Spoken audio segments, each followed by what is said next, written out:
De Brazzaville à Dakar, c'est quitter le centre de l'Afrique pour rejoindre la partie occidentale du continent. Un mouvement qui concerne des milliers de Congolais qui ont atterri au Sénégal.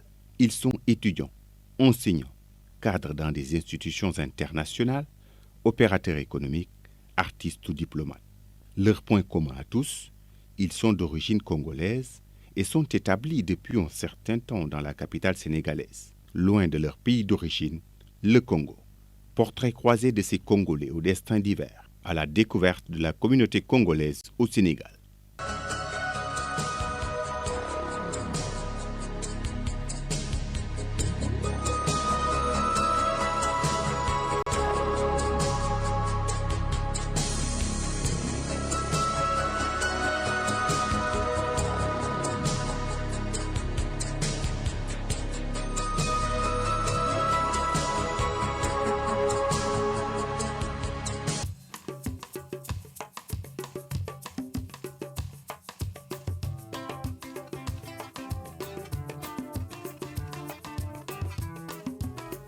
Au départ, ce sont les Sénégalais qui avaient le plus tendance à se rendre au Congo-Brazzaville. Une histoire qui débute dès la fin du 19e siècle avec Camarama Lamine, qui avait quitté son village du Fouta sénégalais pour devenir marin. Il était sergent lorsqu'il fut recruté à Dakar par Pierre Savorgnan de Brazza, qui l'embarqua dans son contingent pour sa deuxième mission d'exploration de 1879 à 1882 dans l'Ogooué, au Gabon et au Congo. Aujourd'hui, les Congolais s'installent de plus en plus au Sénégal. On m'a dit que chez toi là-bas, tous les enfants sont des rois, alors que chez nous ici, nous sommes de joyeux petits pois. Est-il vrai que chez toi là-bas, le Père Noël vole si bas?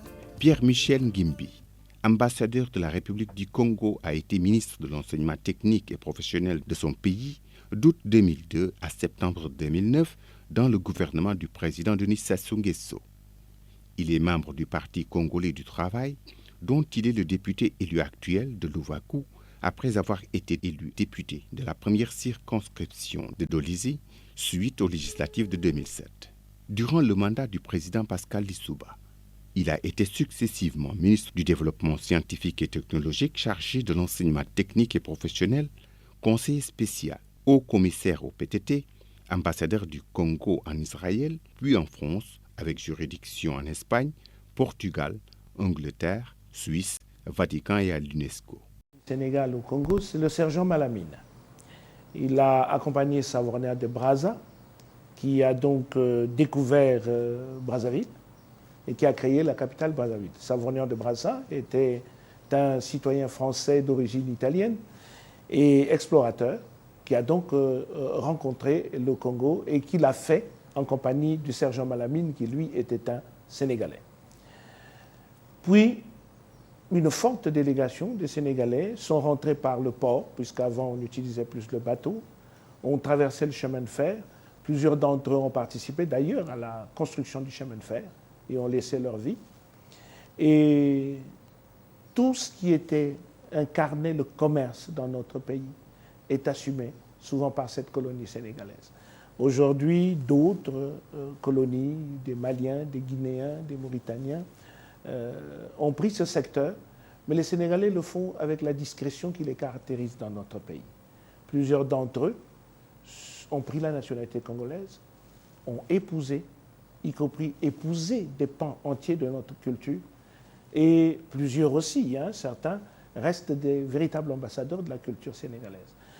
Je crois ça, d'abord, parce que la rencontre du Congolais et du Sénégalais n'a pas posé de conflit quelconque.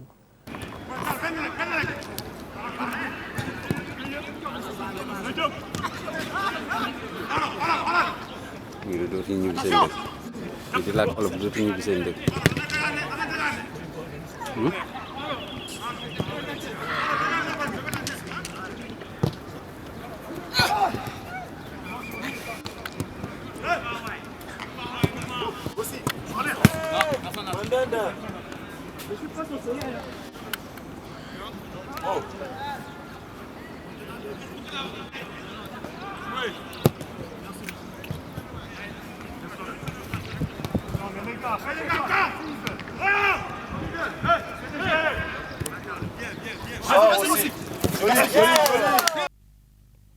sont les étudiants qui constituent la majorité des membres de la communauté congolaise du Sénégal. À l'image de Céleste, ce sont des milliers d'étudiants congolais qui fréquentent les établissements d'enseignement supérieur du pays de la Teranga. Avant même mon arrivée au Sénégal, je connaissais le Sénégal de nom et je n'avais jamais vu le Sénégal ou entendu parler du Sénégal dans une autre dimension un peu plus culturelle, comment ça se passe ici. Et à l'arrivée, c'est vrai que j'étais surpris, un peu perplexe et j'ai eu quelques difficultés, je dirais, au niveau de la langue, les difficultés que rencontrent la plupart des étudiants, bien sûr, et questions d'adaptation. Mais avec le temps, ça s'est très bien passé. Très rapidement, j'ai été en contact avec les anciens Congolais qui étaient déjà ici, les anciens étudiants qui nous ont pris, qui nous ont encadrés et nous ont un peu montré la voie à suivre. Et surtout, nous ont recommandé de ne pas rester trop enfermés sur nous-mêmes. Et de nature, je suis très ouvert. J'ai donc eu cette possibilité de me rapprocher de ceux qui m'entouraient, les Sénégalais de mon école, des professeurs, des enseignants et d'autres personnes qui m'ont bien accompagné quand même. Et aujourd'hui, j'ai eu cette magnifique opportunité de découvrir un peu le Sénégal, un peu partout. Donc l'intégration s'est plutôt bien passée. Ouais. Nous avons près de 87% de cette communauté représentée par la couche juvénile. C'est essentiellement des étudiants en formation ou des stagiaires. Le reste, c'est des fonctionnaires de la SECNA ou d'autres organismes qui viennent ici. L'autre partie, composée d'anciens sociétaires d'Air Afrique et qui ont travaillé ici toute leur vie et sont restés sur place. Puis une petite partie composée de ceux qui entreprennent, chefs d'entreprise, artisans, peintres, et d'autres que chez nous on appelle des rallistes, comme pour dire le rallye, sont ceux qui espéraient un jour passer par par Dakar pour atteindre Paris et qui finalement sont restés. Ils viennent parce qu'ils savent ce qu'ils vont devoir faire au Sénégal. Pour ceux qui vont étudier, ils ont déjà l'adresse des établissements scolaires où ils vont devoir étudier. Ils connaissent l'idée des prix des loyers. Ils savent souvent où vivre. Ils finissent par créer des communautés dans des quartiers spécifiques qu'ils connaissent. Et c'est ça qui se fait. Je ne pense pas que ce soit très difficile de s'installer au Sénégal. Si les étudiants avaient des réels problèmes, je crois que le nombre baisserait de manière significative. Lui, après avoir fait tout son cursus universitaire à Dakar, est devenu enseignant à l'université Cheikh Anta Diop et dans des instituts privés d'enseignement supérieur. Il vit aujourd'hui dans le quartier de Grand Dakar. Ange Patrice Mayuma, un Congolais au parcours exceptionnel, un exemple de réussite et d'intégration à force d'abnégation. Ici, c'est une application qu'on est en train de faire sur on appelle les commandes, les systèmes, donc à déterminer donc, les quantités maximales et optimales qu'il faut commander. Voilà. Donc on est sur ça et donc le cours va continuer. S'il y a quelqu'un qui peut faire possible une petite intervention, il peut le faire. Est-ce que quelqu'un a quelque chose à dire?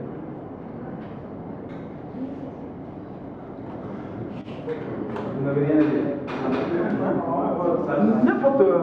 N'importe quoi concernant le cours ou bien je vois une intervention. En se présentant d'abord. On va prendre un garçon et une fille. C'est bon?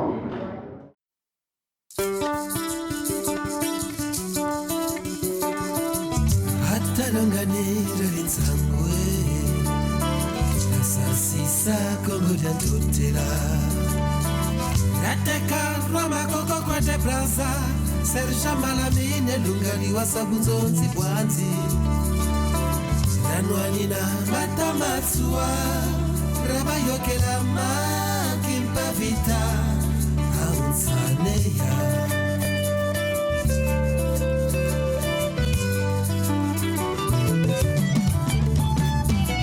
Hata lungani lebe mangwe Nahatameto mizigo mea yoga Mwangasa makanda Ratana basare na nzila masini Ukiafuta na menga Mabanga kazetu Abusaneya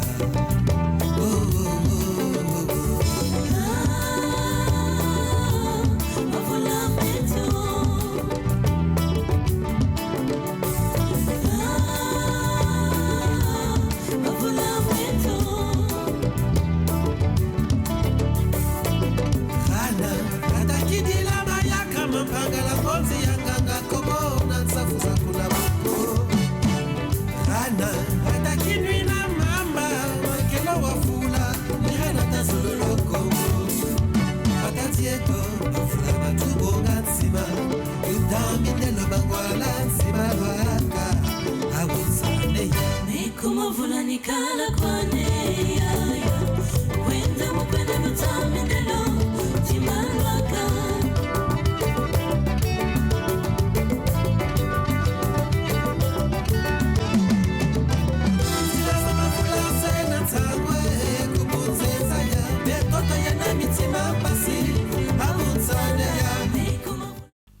Alex Chitembo Foti, c'est un success story de l'aventure sénégalaise des Congolais de Brazzaville. Arrivé à Dakar comme jeune étudiant, il est aujourd'hui à la tête d'une dynamique entreprise spécialisée dans le web design, le génie logiciel, le web marketing et les réseaux. Alex Foti, c'est un étudiant congolais envoyé par le gouvernement congolais pour faire ses études au Sénégal. Et Alex Foti, c'est aujourd'hui un chef d'entreprise à la tête d'une entreprise qu'il a créée qui s'appelle Toponitech.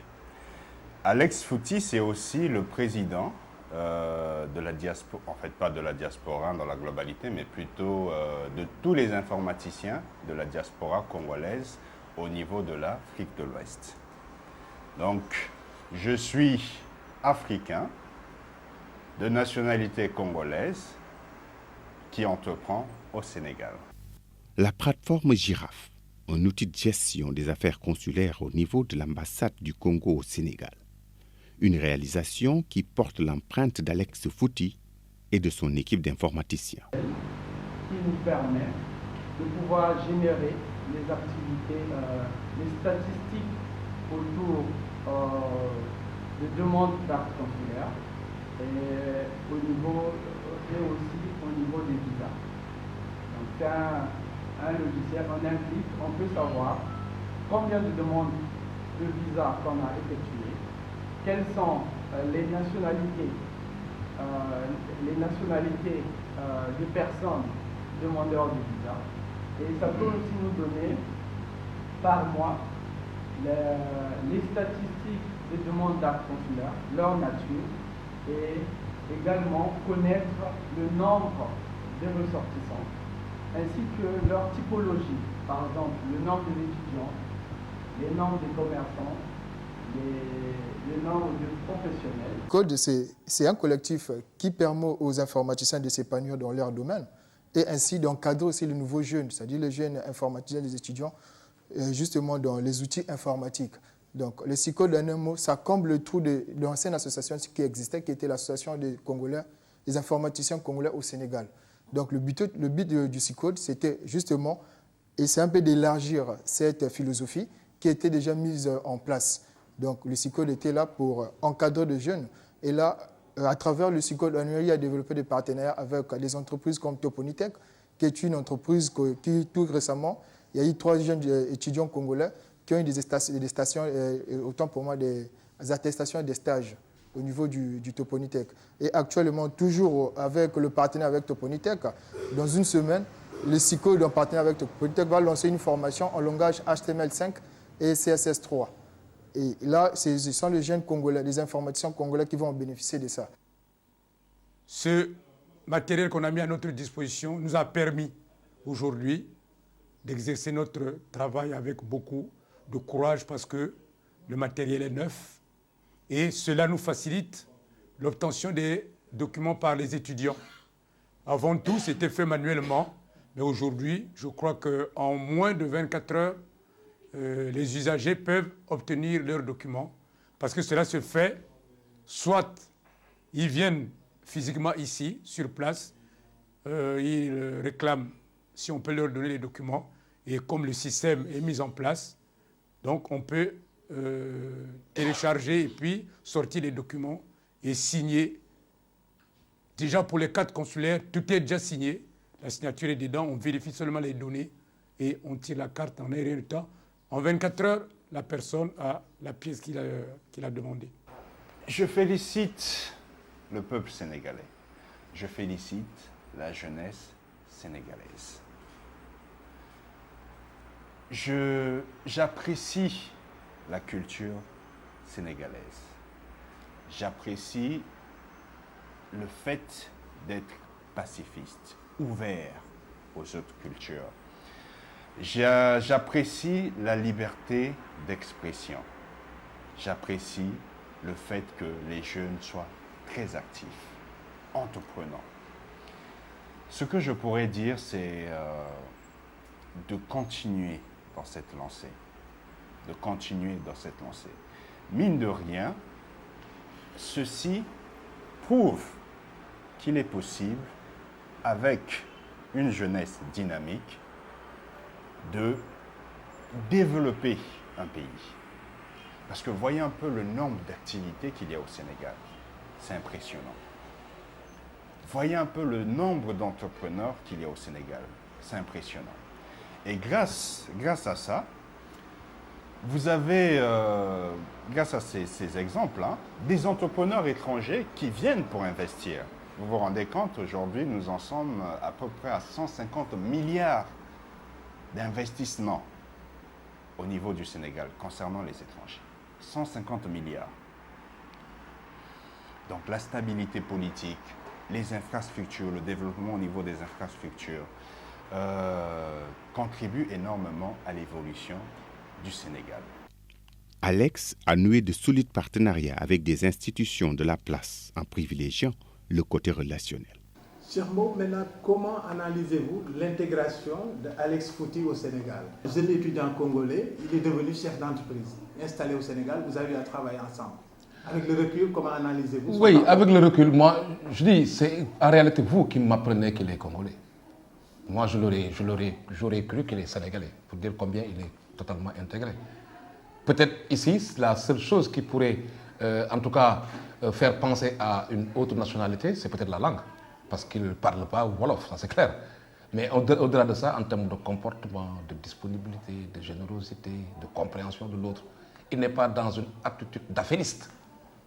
Je veux dire, le Congolais, ou en tout cas un expatrié, pourrait être là et dire « je fais des affaires ». Mais nous, on n'a pas du tout ces relations avec Alex. C'est quelqu'un qui... Nous ne le traitons pas aussi en tant que tel. Donc c'est vous, en réalité, qui m'apprenez qu'il est congolais. Je savais simplement voilà, qu'il ne parlait pas Wolof. Et donc je pouvais supposer qu'il était peut-être blanc. Mais en termes d'attitude, de comportement, de valeur, de relation, je pense qu'il est totalement intégré. À ses heures libres, Alex Fouti s'adonne à la formation bénévole de jeunes étudiants en vue de renforcer leurs capacités en informatique au niveau de l'Institut communautaire africain de gestion et d'ingénierie UKJ. Je suis Renate Raïtati, de nationalité congolaise, résidente à Dakar. Et avec ces cours qui sont offerts gratuitement, c'est vraiment une grande opportunité que nous avons, non seulement pour nous qui sommes ici, mais aussi au niveau de notre communauté congolaise. Vraiment, ce sont vraiment des choses qu'on doit louer. Je suis Primaël Bizitou et étudiant en droit à la faculté de droit de Cheikh Anta Diop de Dakar. En master droit notarial. Quoique c'est vraiment un geste qu'il faut saluer parce que c'est pas tout le monde qui le fait. Le fait qu'il dispense les cours gratuits à la communauté congolaise, il n'y a pas que des Congolais puisqu'il y a aussi des Sénégalais dans la salle. Je pense que c'est à féliciter, c'est à encourager. Et c'est même un appel qu'il faut lancer aux autres compatriotes qui connaissent le métier. Et je pense que c'est le moment et l'endroit même de partager les connaissances parce qu'il ne faut pas les garder pour soi. Et nous pensons qu'on doit vraiment l'encourager et vraiment lui donner un coup de pouce pour ce geste. Dans les locaux de l'Institut communautaire africain de gestion et d'ingénierie, un autre universitaire congolais. Il assure la direction de cet établissement à forte vocation sociale. Je remercie d'abord la RTS pour avoir donné cette opportunité à la communauté congolaise de se faire connaître ici au Sénégal. Nous sommes une communauté de plus de 4000 âmes et moi je suis M. Abdon Priva Pombou. Je suis enseignant à l'université de Dakar. Plus précisément, je suis vacataire à la faculté des sciences économiques et de gestion et aussi j'interviens à l'école supérieure polytechnique aussi également au département de gestion. Je suis par ailleurs aussi le directeur général de l'Institut communautaire africain de gestion et d'ingénierie, dont le parrain est le professeur Amadou Matarbo. C'est un institut que nous avons créé dans le cadre d'une ONG qui s'appelle CACSUP, qui est également aussi née au Congo, pour pouvoir soutenir les étudiants qui viennent de milieux défavorisés. Car vous savez que, surtout lorsqu'on regarde au niveau de l'université, il y a beaucoup d'étudiants qui veulent suivre la formation ou se faire former à l'université. Mais malheureusement, beaucoup viennent des milieux reculés et qui n'ont pas des parents qui ont les reins de pouvoir les supporter. Et quand ils cartouchent à l'université, ils ont besoin parfois de continuer dans une formation professionnelle. Et nombreux d'entre eux n'ont pas les moyens. Et c'est dans ce cadre qu'après plus de 10 ans de réflexion, que nous avons mis en place au niveau du CACSUP un projet pour accompagner ces étudiants qui viennent vraiment de tous les coins du Sénégal. Par rapport à la communauté, je dirais que l'analyse que je peux faire, c'est beaucoup plus aux étudiants congolais qui viennent ici au Sénégal. Parce que j'avoue que nous, quand nous étions arrivés au Sénégal, nous étions bien vus par la communauté, disons par les Sénégalais qui nous ont accueillis, et nous faisions preuve disons de maturité, mais aussi d'intégration, et nous étions, je peux dire, des véritables ambassadeurs de notre pays. Et aujourd'hui, nous avons l'impression que les étudiants congolais qui arrivent ici n'ont plus la même motivation comme nous, qui nous a permis de pouvoir mener nos études jusqu'à bon terme et aujourd'hui de pouvoir occuper des postes de responsabilité au Sénégal. Et c'est pourquoi j'aimerais lancer un appel à ces étudiants congolais. Parce que les dirigeants du Congo de demain, ce sont eux. Le Sénégal nous offre des opportunités pour pouvoir nous former nos cadres. Et c'est dans ce cadre-là aussi que ICAGE aussi veut contribuer pour pouvoir former les cadres africains et particulièrement les cadres congolais. Nous les invitons à ce que leur séjour au Sénégal ne soit pas comme du tourisme, mais qu'ils soient conscients du fait qu'ils ont laissé leurs parents à plus de 6000 km pour venir au Sénégal pour pouvoir étudier.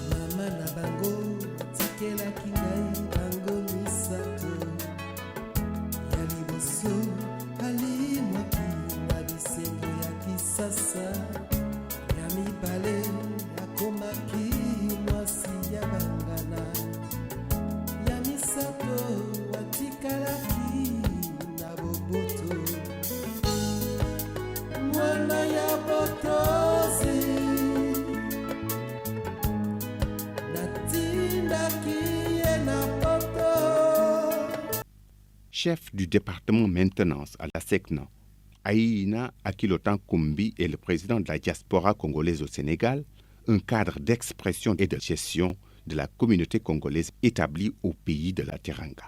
Au Sénégal depuis le 2 juin 1999, où je me suis retrouvé là parce que j'appartiens à une organisation internationale panafricaine qui est l'Agence pour la sécurité de la navigation aérienne en Afrique et Madagascar.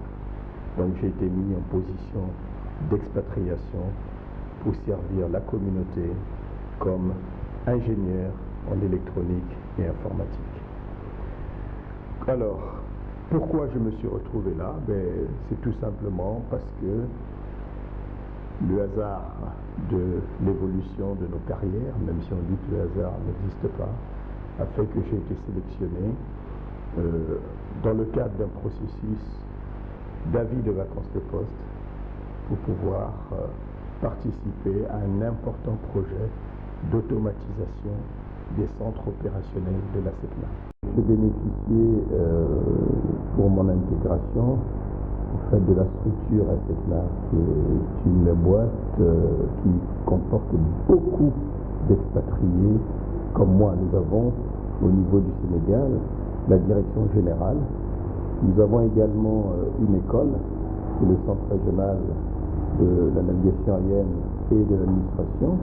Nous avons également au niveau du Sénégal une représentation où il y a beaucoup d'expatriés. Donc cet environnement à SECNA, en réalité, a d'emblée favorisé cette intégration au niveau du Sénégal parce que nous avons été immédiatement, quand nous sommes arrivés, pris en main par nos anciens de la communauté congolaise et qui nous ont aidés à faire nos premiers pas au niveau du Sénégal, nous donner les bons conseils en tant que grand frère, en tant que yaya, comme on dit chez nous, mais également nous montrer très rapidement les différents endroits où est-ce qu'il faut faire les courses, où est-ce qu'il faut aller faire le marché, comment est-ce qu'on peut se retrouver ensemble pour se distraire, pour partager la fraternité en dehors des heures de service. À côté de ça aussi, d'autres collègues, y compris sénégalais, que nous avons connus à l'école, que nous avons également connus lors des différentes missions qu'effectuaient les gens de la direction générale chez nous. Pour rappel, quand j'ai été affecté au Sénégal, j'étais chef de bureau infrastructure radioélectrique à l'aéroport de Pointe-Noire, ma ville natale. Donc nous recevions déjà à l'époque des experts de la direction générale qui venaient en mission. Donc c'est cet environnement-là qui nous a permis très rapidement de nous intégrer.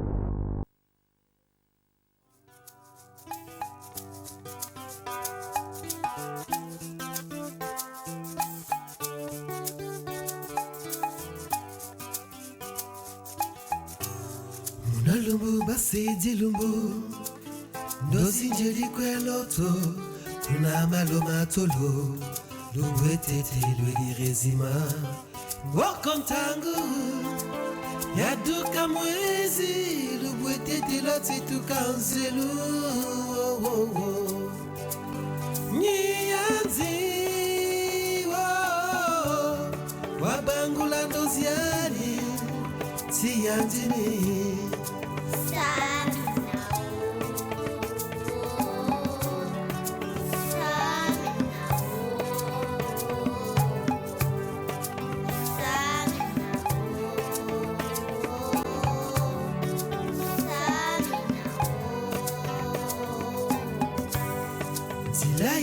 Yasuka Niradarata Bambuta batangana Mwana wake tonsanga kana Wizile mesati ya kazi kuchako Wizina misa mwine wa lusolo Wabutata Samina ho Samina ho Samina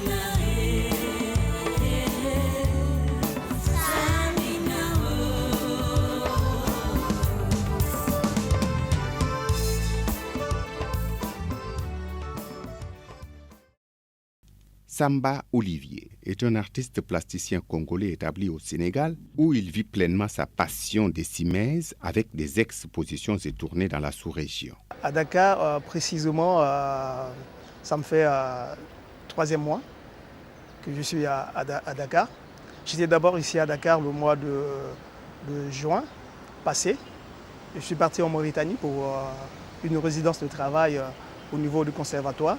Et j'ai travaillé avec la jeunesse de la Mauritanie, dans les ruelles de la Mauritanie avec les arts.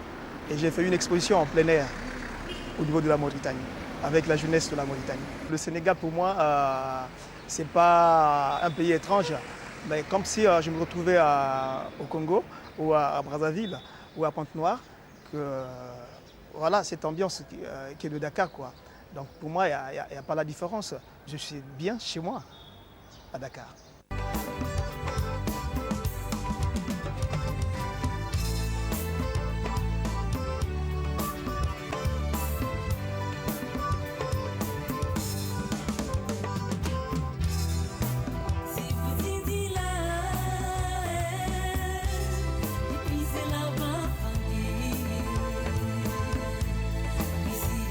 Samina, tu na tu no, não penso.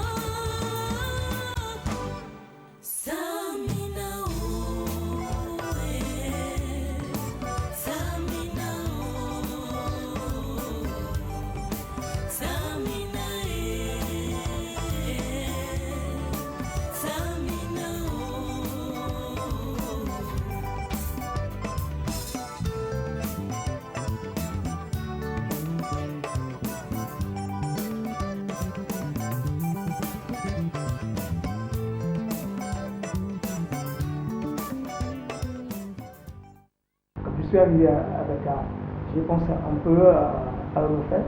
À chaque fois quand je regarde un peu la télé, il y a une actualité qui est actuellement en vogue sur l'immigration et tout ça. Et quand je regarde, ça me donne un peu de frustration. Je suis vraiment triste. Et en ce moment, mon regard en tant qu'artiste est penché sur cette immigration que je voulais présenter. Là, je représente la terre, qui est la terre. Je représente là de l'autre côté l'inquiétude de l'homme qui est dans le noir et qui a des larmes qui coulent autour de lui, qui montrent que la personne est en détresse. Et comme la terre est unique, nous avons envie d'aller nous réfugier de l'autre côté. De l'autre côté, les gens, ils ont dressé des barrières. Donc vous voyez ce que j'ai mis là, c'est sous forme de barrières qui ne veulent pas accéder les gens d'autres personnes à aller chez eux.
La musique sénégalaise, ce que j'ai retenu, hein, c'est le malade qui me fait marquer.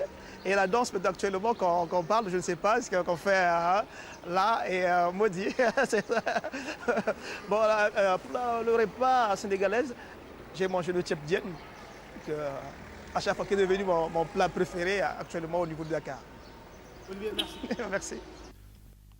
Difficile de parler de la culture congolaise sans aborder le phénomène de la sape. Tout un savoir-faire, une science pour ces adeptes inconditionnels de la mode. C'est ça la vraie sape.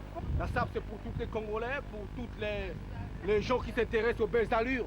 Donc voilà la sape, un joli mot, le français, ici présenté par le sapelog Rock Dormé de Vendôme. Quoi. La sape dans tous ces... La sape dans tous ces... Ouais, la sape dans tous ces caractères. Quoi. Donc j'attends les autres sapeurs qui veulent venir. Après on va faire beaucoup de choses pour eux. Voilà, donc je suis avec mes sœurs congolaises ici. Ça c'est notre siège ici. Hein. Là où les Congolais se retrouvent à Dakar, on vit très bien. Nous sommes dans un pays de paix. Un pays qui nous a apporté beaucoup de paix. Hein, ils sont dans la 3e République et nous sommes déjà dans le 7e, 8e, c'est pas bien. L'Afrique doit être calme. Hein, en prenant l'exemple des Sénégalais. C'est des gens qui vivent en teranga, ils sont là, ils nous donnent le goût de vivre. Donc voilà, c'est ça la sape c'est ça. Voilà. Là j'appelle Moi, je suis Congolais de Brazzaville. Ça fait plus de 10 ans que je vis dans ce pays. Ça date de longtemps. Parfois, je fais d'autres pays aussi. Parfois, je peux faire des castings dans d'autres pays. Mais je suis résident à Dakar. Donc, j'étais venu pour les études. Donc, j'ai, comment on appelle ça, une maîtrise en droit privé. En ce moment, on l'appelle master. Donc j'ai un bac plus 4, plus une licence en droit privé. Donc j'étais venu pour faire une 3e cycle en droit privé qui est le doctorat. Mais je n'ai pas eu la chance de le faire parce qu'au moment quand j'étais venu, il n'y avait pas plus de place à l'université Marien Wabi. Donc j'ai fait beaucoup d'autres formations. Bon, maintenant, comme je suis né sapeur, j'avais déjà des prémices en moi. J'ai regardé à Dakar, quand j'étais venu, il y avait des sapeurs, hein, il y avait des sapeurs, mais ils ne se donnaient pas trop quoi. C'est-à-dire qu'ils avaient des habits chez eux, mais ils avaient la honte de se découvrir. Donc ils se découvraient que dans les fêtes, quoi. Fête de l'indépendance, mariage. Mais comme un vrai sapeur qui quitte chez lui, un bon matin bien sapé, bien fringué, bien rasé, il rentre dans le supermarché, il fait ce qu'il peut faire, mais bien propre. Et eux, ils avaient honte de ça. Donc je suis le premier sapeur de la République du Congo-Brazzaville à Dakar qui a emmené ce style-là d'être découvert. C'est ici à la Patte d'Oie, en pleine banlieue de la capitale sénégalaise, que des membres de la communauté congolaise se retrouvent tous les dimanches. Un restaurant avec au menu cuisine congolaise, mais aussi sonorité musicale de l'Afrique centrale.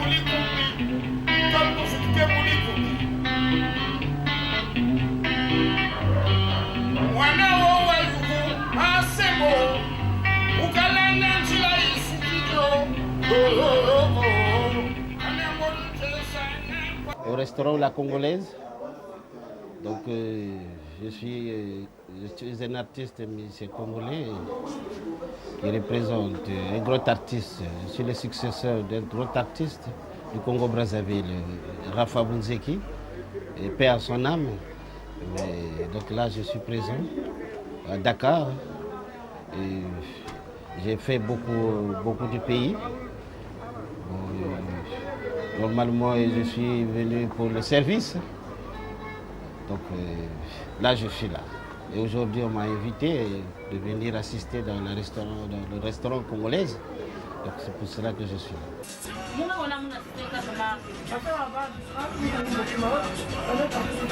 Je m'appelle Pombo Clarisse Dorothée.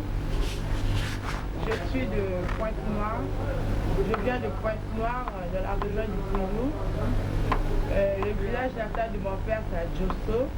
Et celle de ma mère, c'est dans la Bouenza. Et donc, je fais partie de la famille de la royauté Mokwati, famille royale, quoi. Donc, je suis la descendance de Rome à Luango, Tati Ier. Donc, je suis à Dakar depuis 2003 pour la première fois. Et j'ai pas mal voyagé, j'ai bougé un peu, j'ai fait l'Afrique de l'Ouest, Bénin, j'ai fait Burkina Faso, j'ai fait le Brésil, j'ai fait un peu de l'Espagne. J'ai pas mal bougé un peu, quoi, mais j'étais vraiment basée au Sénégal. Comme vous voyez, c'est pas grand chose, mais ça me permet de travailler et je m'en sors. Donc là, j'ai un peu ma petite famille, j'ai mon compagnon avec moi qui est français. J'ai ma petite soeur qui s'appelle Grace aussi pour nous. J'ai ma fille qui est étudiante aussi ici. J'ai mes 2 nièces qui sont aussi à l'école ici et mon petit neveu. Donc ça me fait plaisir. Que vous recevez, est-ce que c'est uniquement des Congolais ou il y a d'autres Africains, même des Sénégalais? Bon, en fait, à la base, c'était un truc congolais, quoi. Comme retrouvailles, quoi. Tu sais, nous au Congo, on a l'habitude de se retrouver, boire ensemble, discuter, améliorer la relation, quoi. Même si on ne se connaît pas, mais l'idée de se retrouver quelque part, c'est un bon truc. Donc à ce moment-là, c'était congolais. Mais à un moment donné, on a compris qu'il y avait des gens qui s'intéressaient un peu, on commençait à recevoir des clients de toutes les nationalités. Donc là, je fais à manger, c'est vrai, j'ai fait spécialité congolaise, mais j'apprends un peu le monde à découvrir un peu la spécialité qui est congolaise.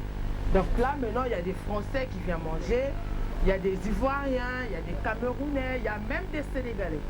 Ils disent même, on est fatigué de manger des tchèps, on va aller chez Dora pour manger le manioc, le poisson braisé, les halocos. Donc ça fait plaisir quoi, de faire goûter les gens le saka-saka, l'haricot, le poisson braisé, donc la spécialité, le poulet à la moine. Donc c'est vraiment un honneur pour moi. J'ai pas mal de clients et des Sénégalais qui viennent, qui commandent parfois emporter.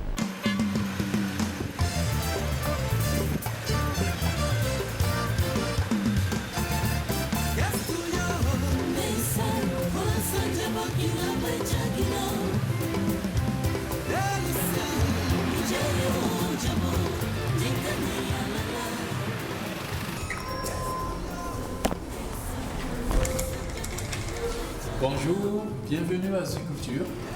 Je suis Luc Maïtoukou, je suis le directeur de cette structure culturelle qui est basée à Dakar. Et je vous présenterai très rapidement mes collaborateurs.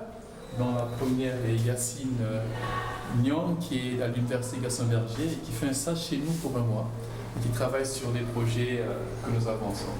Et je vais vous présenter cette première partie qui est la mode, donc une atelier de mode. Et Regina Myong, qui est styliste ici, donc travaille sur tous les projets sur la mode, sur les défilés, mais qui est aussi chargée de production à Zuculture. Et là, je vais vous emmener rapidement voir tous mes autres collaborateurs pour cette structure. En commençant par Centric, qui est notre artiste, qui est mon associé, avec qui nous avons monté cette boîte et qui est artiste musicien, qui est plasticien, qui est peintre, qui est aussi technicien en sonorisation et qui est formateur dans cette structure.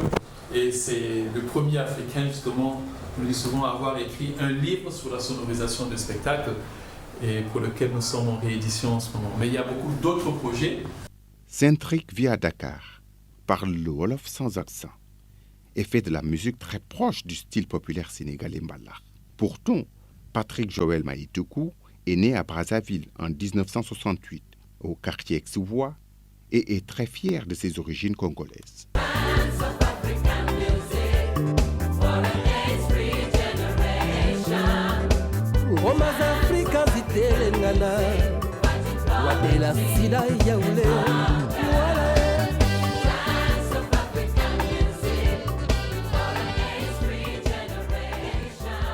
La première langue africaine parlée par Patrick a été le Wolof pour avoir passé une partie de son enfance à Dakar où son père a travaillé pendant 10 ans.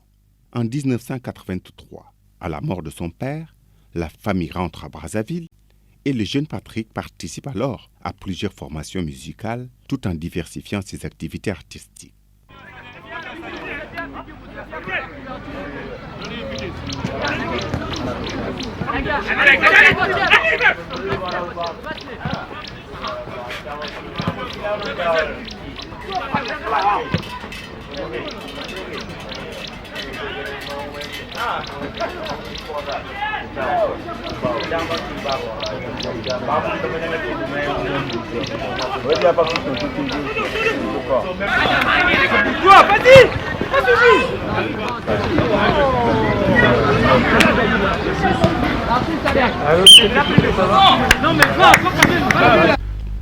Ici, c'est un match de football organisé par la communauté congolaise avec d'autres nationalités africaines, d'où la dénomination de tournoi de l'amitié. Je suis congolais résident au Sénégal, ça fait plus de 20 ans. J'ai fait mes études ici au collège, au lycée, et j'ai eu mon bac, d'accord. Néanmoins, je suis aussi un ancien capitaine de l'équipe du Congo, les Diables Rouges de Dakar. Et suite à cela, justement, je me suis permis de pouvoir organiser un tournoi que nous appelons aujourd'hui le tournoi de l'amitié. Donc c'est un tournoi qui regroupe en majorité tous les Congolais vivant au Sénégal et aussi bien entendu certaines nations telles que le Gabon, le Cap-Vert et bien entendu d'autres nations que nous avons invitées. Et cette année, nous avons eu à avoir l'équipe du Cap-Vert, Toubaroès Azul de Dakar. Nous avons eu le FC Wango de Liberté 6, qui est une équipe gabonaise. Et je tiens à préciser que dans ces équipes, il y a des Sénégalais qui évoluent, puisque la majorité des équipes ont le droit de pouvoir engager 5 étrangers. Sur les 5 étrangers, vous avez 4 étrangers qui peuvent jouer sur le terrain. D'accord. Donc c'est une initiative que j'ai eu à avoir après le chemin que j'ai eu à parcourir avec l'équipe du Congo dont je suis l'entraîneur aujourd'hui, les Diables Rouges. L'intégration n'est jamais facile. N'est jamais facile. L'intégration est un long processus. L'intégration dans un pays se fait d'abord, je dirais, par le contact entre les peuples à la base. Se fait aussi par le dialogue, par les enfants. Elle se fait plus facilement par les enfants, à travers l'école, à travers les échanges, à travers la langue. Également que certains ont fini par adopter. Certains Congolais parlent parfaitement le Wolof. Et cette intégration, évidemment, a toujours connu certaines difficultés, mais qui sont vaincues finalement par le temps, par le comportement, par la confiance qui s'installe progressivement au fur et à mesure que l'on échange, que l'on communique, que l'on se comprend, mais aussi au fur et à mesure que l'on se brasse. Je disais que l'intégration africaine se fera justement par la diaspora, à travers l'union et le brassage, le contact entre les peuples, où elle ne se fera pas. Donc les difficultés, certes, elles ont existé, mais nous pensons aujourd'hui que la communauté congolaise est très bien intégrée au Sénégal. Nous avons choisi une démarche simple. Faire en sorte que la typologie des Congolais au Sénégal soit un moyen à la fois d'assumer cette diversité, mais aussi permet à chaque Congolais qui vit au Sénégal d'avoir des réponses spécifiques à la nature de son séjour, mais aussi ce qu'il attend de ses frères congolais ou de ses sœurs congolais. C'est pour ça que les étudiants se sont retrouvés dans ce qu'ils appellent la MESCO, l'amicale des étudiants et des stagiaires congolais au Sénégal.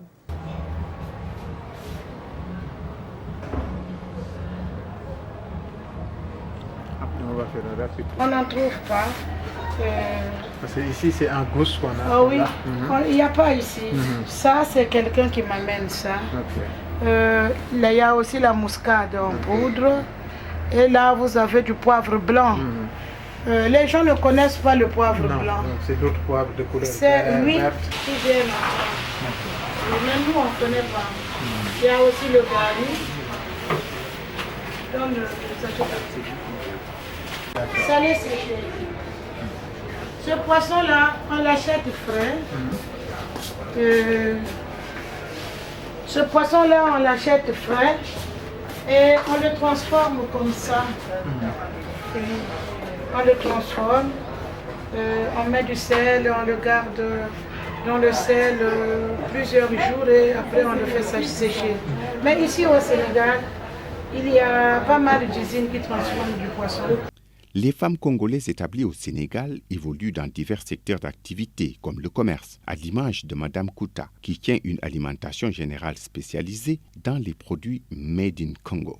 Moi, je suis au Sénégal depuis 2003. Octobre 2003, je suis arrivée ici et j'avais accompagné mon mari, qui est des Nations Unies, et on venait de la Côte d'Ivoire avec tout ce qui s'était passé là-bas. On nous avait réinstallés ici. Donc voilà, arrivé ici, resté sans boulot, j'étais obligée de créer quelque chose. Et il fallait penser à quelque chose que tout le monde ne fait pas. Et j'ai préféré me lancer sur ce que vous venez de voir. Est-ce que ça se passe bien, cette alimentation générale spécialisée dans les produits made in Congo et d'autres produits que vous voyez? Comme moi-même je l'ai voulu, que je fasse ce que vous voyez là, je vois que ça se passe bien, je ne me plains pas. Et comme il n'y a pas beaucoup de gens qui le font, donc ça va, je ne me plains pas. Gisèle Munkassa est une styliste congolaise spécialisée dans la mode pour enfants. Établie dans la capitale sénégalaise depuis plusieurs années, elle a fini de se faire un nom dans le monde sélectif de la mode où elle organise chaque année des défilés.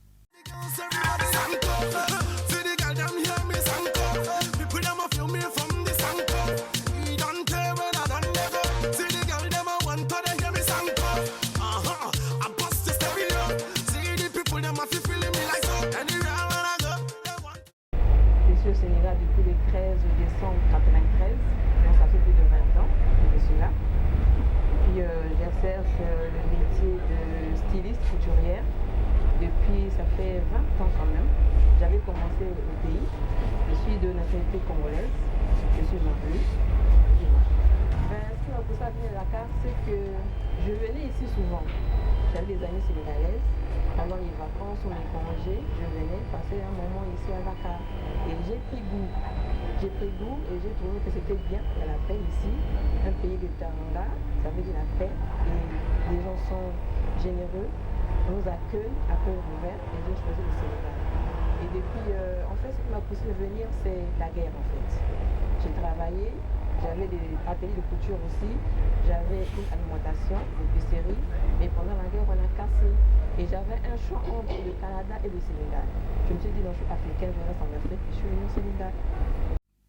Mariée à Jérôme, un médecin tchadien établi à Dakar depuis une trentaine d'années, Gisèle est très passionnée par son métier. C'est une grande battante, elle aime beaucoup son boulot.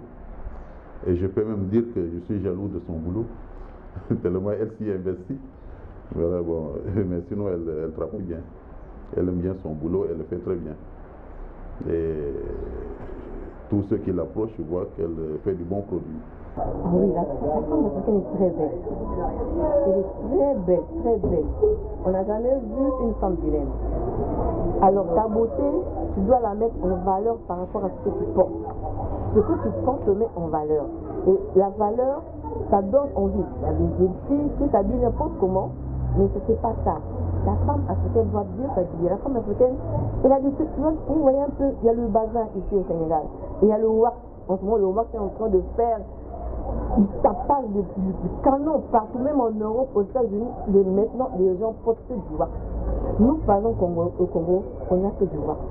On porte le wax et tu te mets en valeur. Donc, c'est pas la peine de se tracasser à aller porter les habits des Européens. C'est pas mal. On n'a pas dit que c'est bien, non.